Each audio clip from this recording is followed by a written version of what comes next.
So far in the mystery podcast हमने बात की है about mysterious entities, mysterious societies, mysterious mountains and even mysterious planets. हर एक एपिसोड में वी हैव अ मिस्टीरियस कहानी, ऐसी कहानी जो हमें मिस्ट्रीज के होने का प्रूफ देती है। तो अब मैं आपके लिए कुछ ऐसी ही रियल कहानियाँ लेकर आऊँगा इन the mystery podcast with a new segment called कहानी।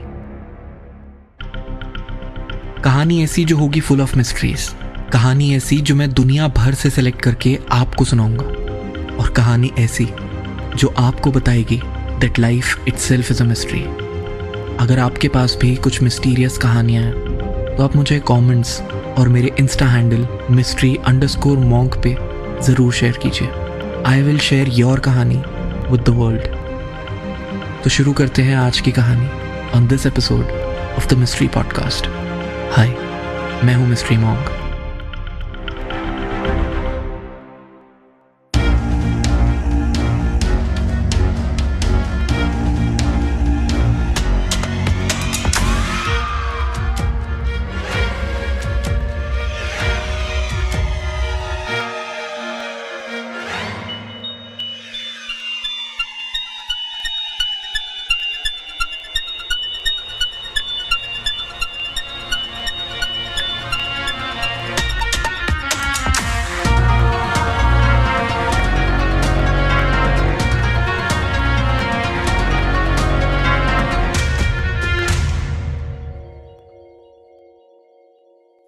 – 1957 it was a month of May जब एक स्ट्रेंजर जॉब ढूंढते हुए ओमाहा नब्रास्का के राउंड टेबल बार पर पहुंचा।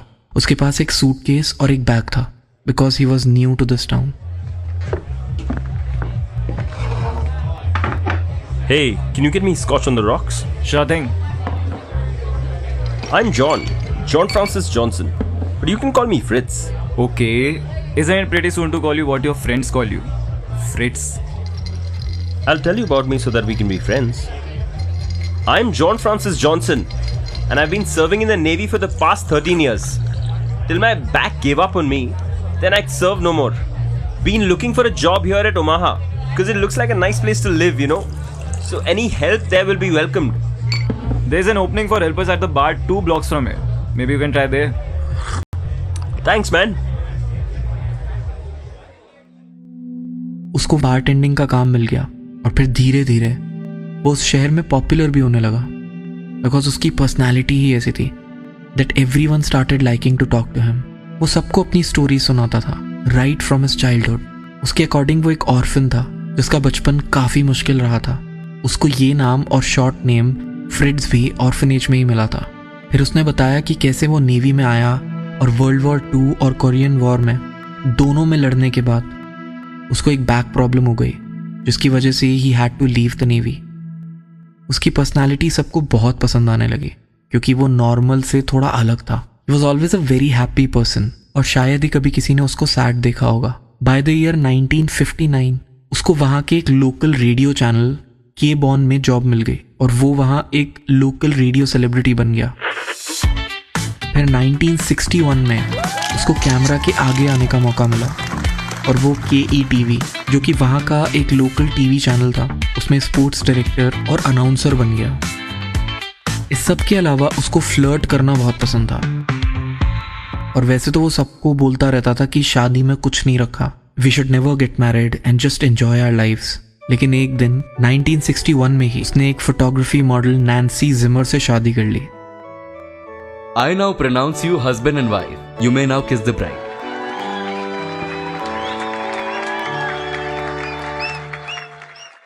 नैन्सी की एक डॉटर ऑलरेडी थी और उसको भी फ्रिड्स ने अडॉप्ट कर लिया था। फिर 1964 में फ्रिड्स को एक ट्यूमर हो गया जिसकी वजह से उसकी एक आंख निकालनी पड़ी। इसके बाद से वो आंख पर आई पैच लगाने लगा जिसमें लोगों को उसकी पर्सनालिटी और भी इंटरेस्टिंग लगने लगी। फ्रिड्स को आर्चरी का बहुत शौक था।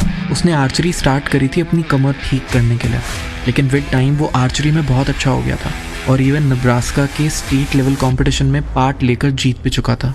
देन इन फरवरी 1965 उसको शिकागो के एक आर्चरी शो में भेजा गया। इस शो में कुछ ऐसा हुआ जिससे सब कुछ चेंज होने वाला था।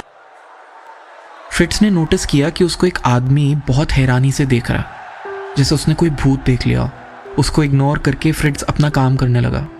फिर इन दैट आफ्टरनून वो आदमी वहाँ दोबारा आया और इस बार उसके साथ कोई लड़की भी थी। वो आदमी और ये लड़की उसके सामने खड़े हो गए और उसको बड़े स्ट्रेंज नज़रों से देखने लगे। Excuse me? Do I know you? Uncle Larry?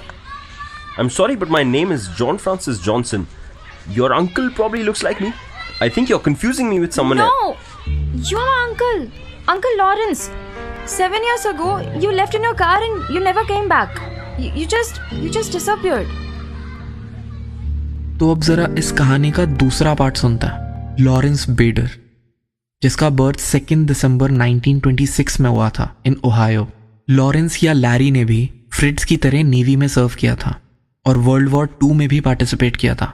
Navy में 2 साल सर्व करने के बाद लैरी ने यूनिवर्सिटी ऑफ एक्रोन में एनरोल कर लिया था और वहाँ पढ़ाई करते करते उसको रियलाइज हुआ कि ही इज़ नॉट गुड और even meant for studying. University में वो अपनी फ्यूचर वाइफ